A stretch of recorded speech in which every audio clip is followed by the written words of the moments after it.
أول شي عندي صدرين دجاج كبار، عندي 3 فصوص ثوم، حبة بصل مبشورة، ليمونة، ملعقتين صغار من بهارات الشاورما، وملعقة صغيرة فلفل أسود، طبعا ملح. وشي كنا ناسينه 4 ملاعق كبار زبادي. هذه خلطة الدجاج. عندنا طبعا بطاط مقلي، عندي حبتين بطاط، عندي نص كوب مخلل خيار، وعيش أبيض، ممكن يكون بواقي العيش عندكم أو تسووا عيش جديد، وممكن تحطوا نفس ما قلت لكم تحته خبز مقلي. هاي الطبقة هالشي راجع لكم. عندي خلطة الزبادي، عندي كوب زبادي، ملعقتين كبار طحينية، ونص ملعقة صغيرة كمون، ورشة ملح، وعصير ليمونة. تمام. وهذه رح نشربها الخلطة للعيش، عبارة عن عصير ليمونة، ونص ملعقة صغيرة كمون، وثوم، وفلفل حار حسب الرغبة، طبعا شوية ملح. وهذيلا للتزيين لوز، بقدونس، سماق.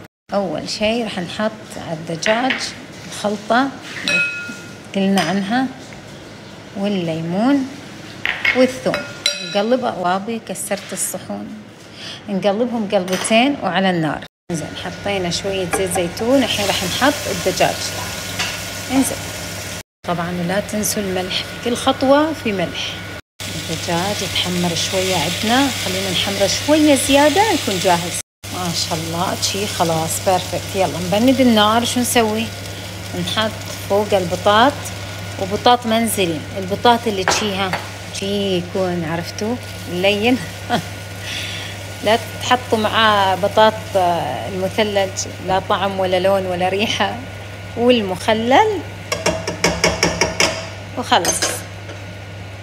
طبعا نبند النار بنات.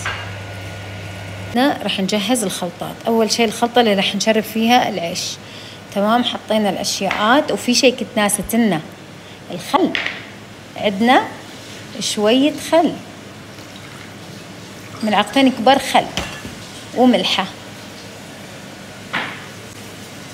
ونقلب.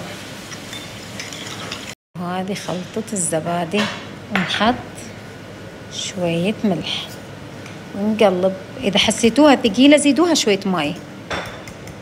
ناخذ خلطتنا الجميلة ونبدأ نشرب العيش جي.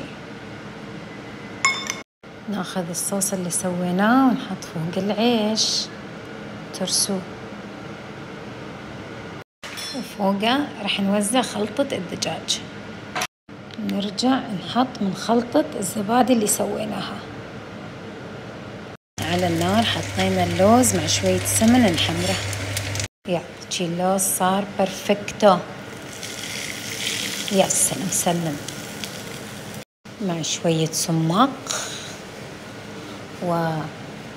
ورشة بقدونس وروحي المجروح.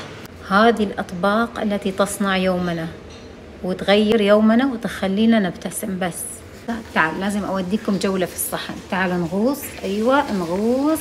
يا سلام يا سلام يا سلام. وبس والله. ودمتم سالمين.